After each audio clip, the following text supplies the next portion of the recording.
Naging mainit ang pagtanggap ng Miami Heat kay Jimmy Butler kahit kalaban na mga idol. Muntik pang ma-posterize ni Bam Adebayo si Jimmy Bucket. Nag-ala Michael Jordan naman si GP2 sa play na to mga idol. Mangiyak-ngiyak si Coach Steve Kerr sa nangyari. Muling nagbabalik sa Miami Heat si Jimmy Butler bilang villain mga idol, pero mainit pa rin ang pagtanggap sa kanya ng home crowd. Golden State Warriors versus Miami Heat without Stephen Curry. Opening ng frame, hot start for the home team, 7-0 run mga idol.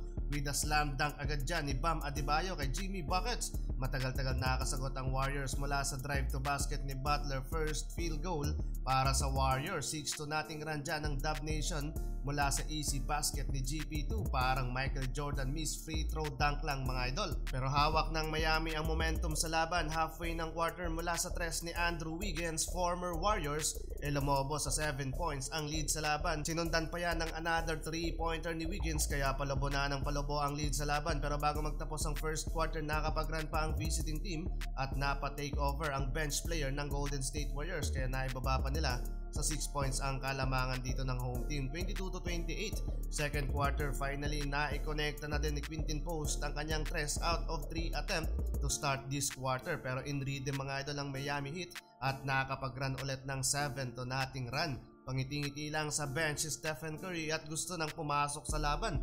Siya nga pala mga idol, may rumored na mati-trade si Kevin Durant papunta dito sa team ng Miami at maaaring matanggap ng Phoenix Suns sina Khalil Ware, Terry Rozier, Duncan Robinson, 2025 first round pick at 2031 first round pick. Balik tayo sa laban. Anyari mga idol sa Golden State Warriors, inaalat sa kanilang shooting kaya lumobo palalo sa double digit points ang advantage ng Miami Heat, 40-57. Leading scorer para sa Miami etong si Bam Adebayo na may 16 points, 6 rebound and 1 assist. Habang sa Warriors naman mga idol, maalat pa si Jimmy Bucket na may 2 points lamang at buhat ni Buddy Hield ang Warriors coming from the bench na may 10 points. Second half, mangiyak-ngiyak si Coach Steve Kerr sa nangyayari. Sagutan lang sa puntos ang parehong kupunan, which is hindi ito maganda para sa Warriors dahil leading scorer pa rin ng Miami Heat at kailangan nilang makapag-run ng malaking puntos para maibaba ang double-digit lead ng home team.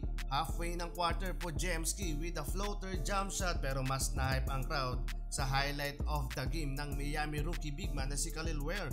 Parang imposible na yon mga idol, sinalo ang bola mid-air at pasok pa sa basket. Lamang pa rin ang home team dito sa third quarter. Another run na naman para sa Miami dito sa pagpasok ng fourth quarter, kaya balik na naman sa 17 points ang lead sa laban. Bakas na sa mukha ni Coach Steve Kerr ang frustration.